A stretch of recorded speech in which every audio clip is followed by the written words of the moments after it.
Hi you guys, good morning, good morning. Do you remember these scarlet runner beans that we grew? And that turned into this. Well, I'm gonna can some of these up just to use as regular beans in pint jars, and then I'm also going to can up some soup to use, well, to eat, and like almost like a kidney bean soup with the beans as well. So I'm going to do a double kind of canning here.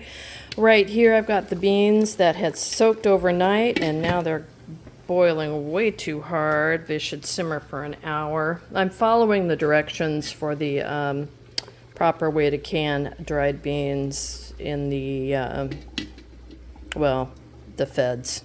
I'll link it down below. And then over here what I have is a chicken stock I'm making as the base for the soup. So I'll probably do just the regular beans today, and then I'll do the soup tomorrow. So what I've got in here, of course, is chicken that I have been saving the carcasses of, and just fat and stuff as we've been eating it. Also, I've frozen celery and frozen, well, that's an onion, and that was frozen as well, and carrots in here.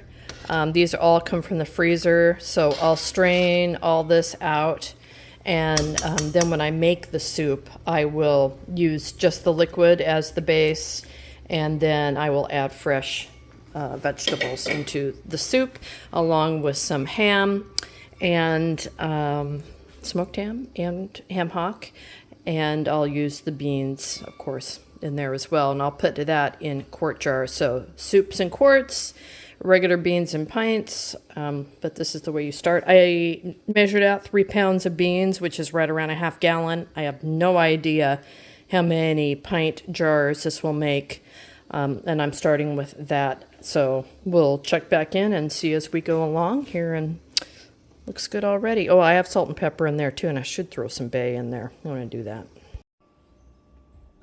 All right, so my jars are clean. I just took one out of the dishwasher. It's sitting in, the rest of them are sitting in there staying warm.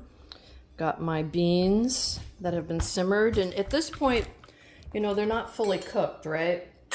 So we are going to allow the rest of that to happen in the jar. So because of that, we're not going to fill the jars up all the way. We're going to fill them up about 3/4 roughly of the way with beans, and then we're going to top it with this cooking liquid, and you're going to need to eyeball it a little bit. A little extra liquid's not going to hurt anything. A little less might hurt something, because as these beans cook in the jar, they're going to absorb more fluids, more of this cooking liquor is what they call it. And too many beans will cause the top of the lid to come up. So I have taken the beans and put them in the jar, as you saw, and look at the color of them now. It's lost that purple color, but that's okay. So we got that going on. We got the lids, or the lids and rings over here. So I'm gonna bring them out of my warm water. I'm gonna take my paper towel here, run it over the top with some white vinegar, leaving 1 inch headspace. I'm doing this just to make sure nothing gummy or anything like that got on the rim that will screw up the sealing process. Wipe it down, put this on, give it just a finger tight, and now this goes into the pressure cooker awaiting the rest of them, and then I'll put the top on and we'll go from there. So let's go outside and I'll show you what I'm doing, what I mean by that. All right, so you guys know I like to can outside.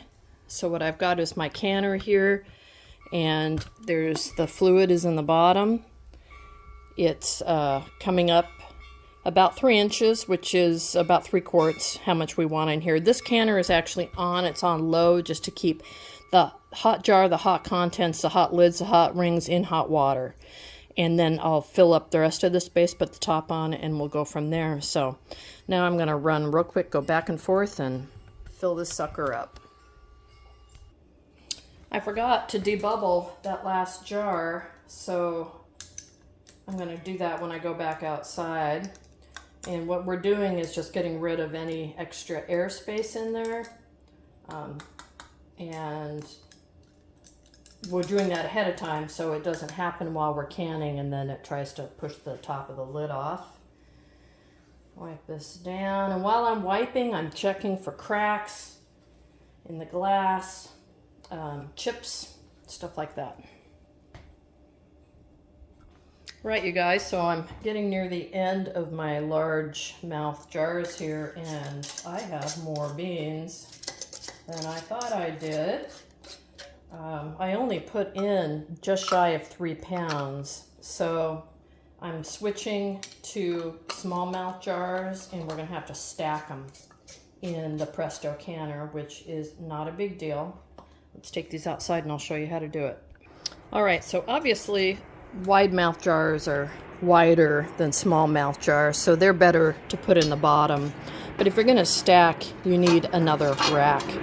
Rack attack, stack on the rack. So that's all you have to do is put the rack in there and then start with the smaller jars. Now, with a Presto, you know, you can't be doing this with quarts, but you can with pints. So the top will still fit on there, and then I'll fill in the rest of this with the rest of those pints. So it's just that easy, just making another level, but you really do need a rack. So this is the twin to the rack that's at the bottom. And I don't know if it comes like this or if you have to buy them, but anyway, that's how you do it.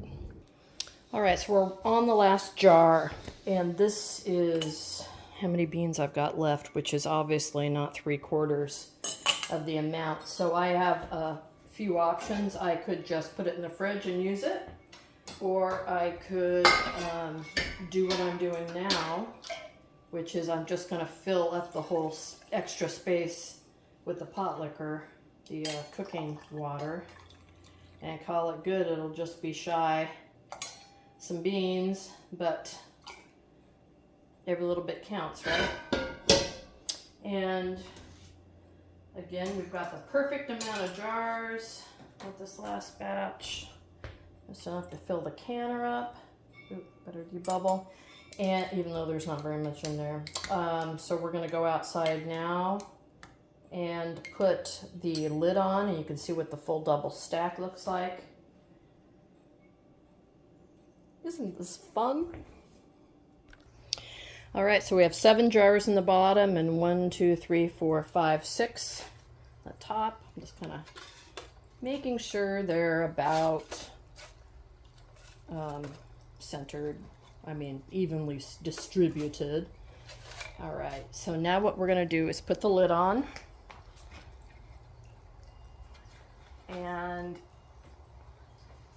I went ahead and I do this on my canners. I mark, because they just indent where you're supposed to put the stuff together. So I'm blind half the time. So I mark it. I know exactly how to put the lid in order to get it to close. All right, so now what we're gonna do is turn up the heat a little bit here and wait for it to start steaming. Let's check this out. From this vent for 10 minutes, and then I'll put the jiggler on, and we'll keep a watch on the timer. So yeah, that's how you do beans. Pretty easy. You probably don't need to see me do all the canning, but when it's done, I'll show you what we got. All right, so the timer is done. The pressure came down to 0. I took the weight off, and now we're going to open it up and see what's going on inside. So after you open it up and you take the lid off, you're going to want to just let the can sit in there for a little bit. So I'm going to pick it up and tilt it away from me so it doesn't burn me with the steam. Set it over there on the table, the lid over there on the table, with some air underneath of it so we can move around in there, and you'll see The whole top rack looks really good. Bottom rack looks good. No exploding jars or anything like that. So I'm gonna let it sit 10, 15, or 5 to 10 minutes. Ooh, love that sound. And then we'll pull the jars out and we'll move them over there to the towels.